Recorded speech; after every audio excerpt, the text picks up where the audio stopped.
Welcome, community of aesthetic practitioners and patients. We're here at Skin Perfect Brothers. We're VLA Aesthetic in Walnut, California. And we love to share and learn knowledge with everyone. And we're going to be talking about the V-line technique. What is a V-line technique? It is a simplified, systematic way of assessing and treating the aging face. So there are three components when we look at the face as a whole. Helen, could you tell us the first component? Yes. So as we age, we lose volume, causing the face to get droopy and saggy. So there's some signs of aging that we see. There's three lines. There's the tear trough line, the laugh line or nasolabial line, and the marionette line. And there's two fat pads. There is a nasolabial fat pad right here, and then a jowl fat pad right there. And then there's three hollows that we see horizontally, and that is the superbrow hollow, the glabella hollow, the superbrow hollow. And then vertically, you also see hollowness in the temple region, the preauricular or deep medial cheek region, and the pre-jowl sulcus. Very good. And the second part is as we age, our face tends to turn shape. And tell us what are the proportion change. Yes, so we start to get more wide and round or squared. So we want to make the face more slim, more slender, and narrow and ovalized. So what we do is we use the masseters, and we slim that down using Botox or neuromodulators. We can melt some of the jowl fat or the submental fat using Kybella or energy devices like Ultherapy, cold sculpting. And then we do a little bit of chin extension with fillers to give a nice, narrow, and ovalized shape. And the last portion of the global assessment is as we age, the face tends to become more flat. And where are the portions of flatness? You can see flatness in the forehead region. Yes, so it takes the nose starts to get long and flat as well in the bridge and the chin. And then also the lip and chin, everything becomes more flat. Becomes more protruded. Thank you. And we just concluded the three portions of the three results of aging. Now we're going to go to each area, starting with the forehead. Okay. Now, starting with the forehead, what is the keyword for assessing aging process? The keyword is cleon. You see a bulge right there. Okay. Tell us about the next part.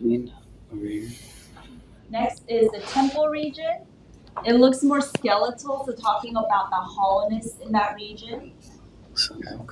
And the eyes starts to be more sunken, or you start seeing a bag. Very good.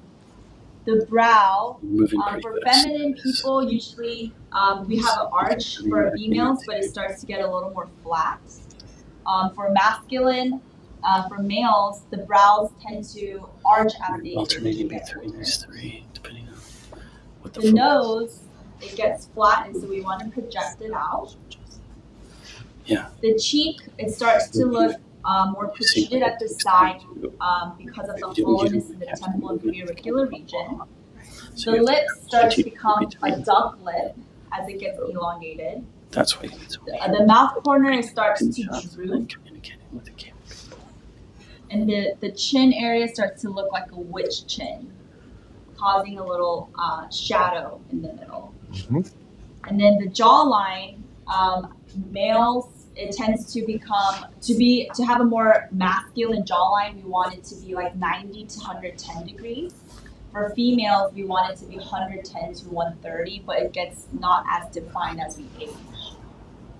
And the neck starts to look like a turkey, as you can see right here. And the chest starts to get crepey from sun damage. Thank you, Helen. And today we're going to conclude with a 60-second explanation what causes these shadows and fat pads and lines. As we age, there are 3 to 4 areas that we lose bone, and here it is. We lose bone at 5 o'clock around the orbit, 11 o'clock right here, and we lose bone right in the middle as well right here. And we lose bone, the orbital rim, which is right here, it thins out. Lastly, we lose bone right here in the prejoral sulcus. The thing is that the bone is like the foundation and the flooring by which everything else stands. So the bone is a hard tissue. If you don't have anything for the bone to support, the fat, the ligament, the muscle, everything will begin to shift downward due to the gravity's effect. And one last point is people ask me, why am I getting this laugh line? Again, it's because we lose bone here. And second, because the fat in the face, this fat actually gets bigger while this fat here shrinks. The combination of less fat, more fat, loss of bone causes everything to shift forward, leading to a deeper crease. So the basis of aging is volume. Therefore, we use fillers not to volumize, but really use filler to lift. And how do we do that? How can filler lift?